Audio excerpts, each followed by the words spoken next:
남자애가 와서 편지를 봉투를 탁 던졌어. 내용은 아직 안 읽어봤어. 그 편지 핑크색이야. 핑크색 편지 봉투를 탁 줬어 이렇게. 그러면은 그걸 딱 보고 제가 나를 좋아하나 본데 정도는 생각할 수 있지. 문학 작품이 이런 거야.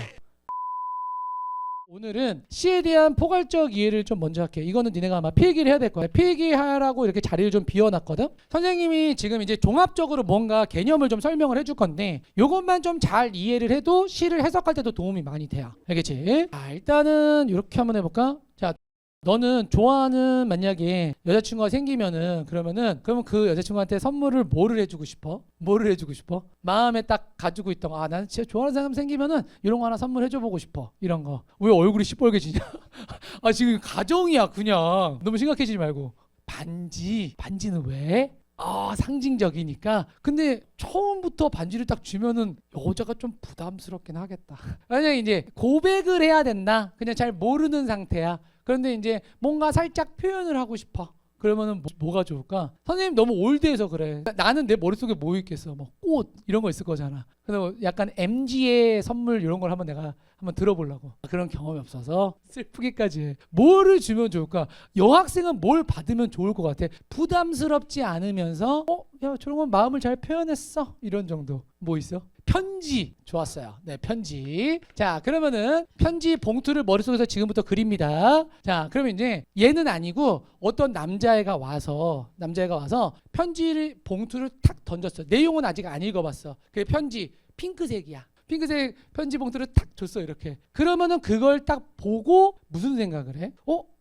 살짝 이제 야 사랑인가? 이렇게 생각할 수 있잖아. 꼭 굳이 사랑이라는 단어를 떠올리지 않아. 제가 나를 좋아하나 본데 정도는 생각할 수 있지. 그치? 자, 내가 지금 이거를 왜 보여준 거냐면은 봐봐. 이게 실제로 문학 작품이 이런 거야. 자, 편지 내가 일부러 핑크색이라고 이야기를 한 거거든.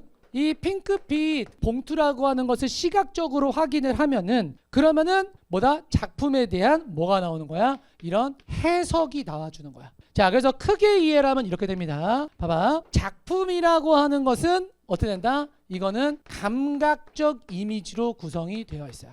그러면 그 감각적인 이미지를 보고 뭐를 떠올리는 거다? 해석이라고 하는 것은 관념을 떠올리는 거야. 관념. 아, 저게 뭐다. 그러니까 여기서 말하는 이 관념이라고 하는 거를 좀 다르게 표현하면 의미라고도 얘기할 수 있는 거야. 오케이? 자, 그리고 이제 이 관념이라고 하는 것을 조금 더 이제 디테일하게 들여다보면은 그러면 우리가 흔히 이제 주제라고 하는 거를 정리할 때는 전에도 잠깐 한번 얘기했지만 이 C는 이거는 상황이에요. 컨디션. 자, 그 다음에 O는 오브젝트 대상이고, 자, E는 이모션 정서고, 그 다음에 자 A는 애티튜드 태도야. 자, 그런데 C는 이 관념, 특히 그 주된 관념이 어디에 포커스가 맞는 거냐면은 여기에 포커스가 맞는 거야.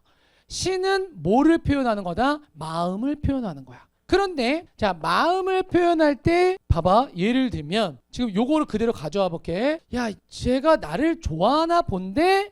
라고 하는 것을 느꼈을 때 자, 예를 들면은 편지라고 하는 무언가 대상이 있어야지 그걸 보고 자극이 될 거 아니야. 그치? 반대로 또 예를 들면 무언가 이별을 하게 됐어. 그랬을 때 예를 들면은 내가 슬픔이라는 감정을 느낄 수 있잖아. 그치? 그래서 시는 항상 어떻게 되냐면 내용으로 봤을 때 두덩이에요. 네. 그래서 정서나 태도를 자극하는 부분을 원인이라고도 얘기할 수 있고, 그 다음에 이제 정서가 있는 부분은 결과라고 얘기할 수 있는 거야. 그래서 이런 게 있잖아. 봐봐. 선생님이 그냥 눈물을 흘리면 여러분들은 되게 자연스럽게 어떻게 해? 저 사람은 왜 울까? 라고 생각한단 말이야. 그럼 뭐가 궁금한 거야? 상황이나 대상이 궁금한 거야. 뭔 소리인지 알겠지, 그치? 얘네들은 그래서 항상 쌍으로 돌아다녀야 돼. 오케이? 자, 그러면 이제 다시 전체적으로 작품에서는 감각적 이미지들이 있는데 그 감각적 이미지들을 이제 어떻게 하는 거다? 해석을 해서 언어적으로 표현이 되는 거야.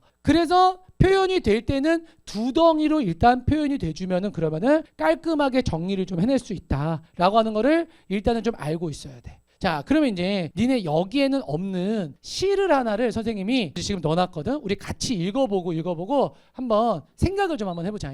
자, 내 어린 날 아슬한 하늘에 뜬 연같이 바람에 깜빡이는 연실같이 내 어린 날 아슴푸라다 라고 이야기를 했어. 자, 정서가 직접적으로 표현하기도 하거든. 그런데 이 부분을 싹 지운 다음에 여기다가 얘를 한번 집어 넣어볼게 이제. 자, 여러분들 여기 지금 채우는 데 있어서 가장 결정적인 부분이 어떤 것 같아? 시가 해석이 좀 쉬워지는 거는 뭐 때문이냐면은 이런 정서나 이런 게 직접적으로 표현되는 것 때문에 그래. 그러면 이 사람은 지금 뭐에 대해서 이야기를 하고 싶은 거야? 뭐에 대해서? 어린 날. 뭐 유년 시절이라고도 얘기할 수 있겠지, 그치?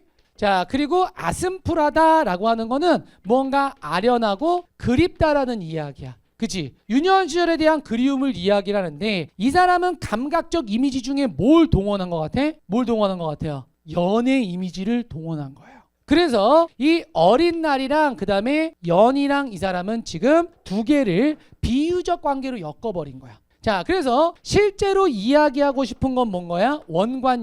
원관념은 어린 시절인 것이고 그 다음에 이제 자, 그 이미지를 잘 표현해 줄 수 있는 대상을 가지고 온 거야. 이런 식으로 연결이 되는 거야. 더 가볼게. 자, 하늘은 파랗고 끝없고 편편한 연실은 조매롭고 흰년 그새의 높이 아실아실 떠놀다 내 어린 날이라고 돼 있어. 연 이야기를 실컷 하다가 갑자기 매듭을 지을 때는 다시 뭘로 돌아와? 어린 날로 돌아오지. 그러니까 나의 유년 시절이 마치 어떤 거야? 저기 떠있는 연과 같은 거야. 그래서 제가 아른아른거리고 연이 끊어질 것 같기도 하고 그럼 그 얘기는 뭐냐면은 내 어린 시절이 너무 어슴푸레하고 그리고 끊어질 것 같아서 두렵기도 하고 이런 마음인 거야.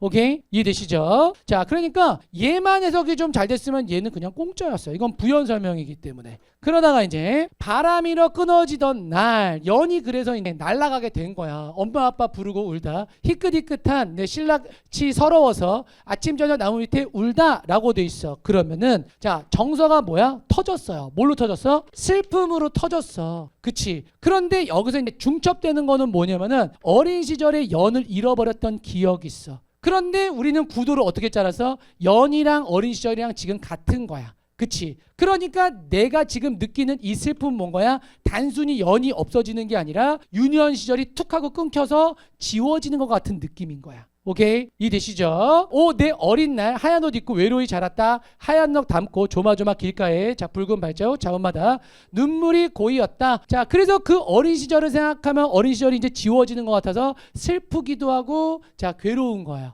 그쵸? 자, 처음에 시를 읽었을 때 요만큼까지만 여러분들이 뽑아내시면 돼요. 이게 비연계였어요. 그래서 비연계의 작품이 나온다고 하더라도 구도 딱 잡았을 때 이건 유년 시절에 대한 이야기야. 근데 그 유년 시절을 연에 빗대서 이 감각적 이미지를 동원해서 설명한 거야. 이렇게 정리가 되면 그냥 끝이에요. 아시겠죠? 이해되시지? 그치?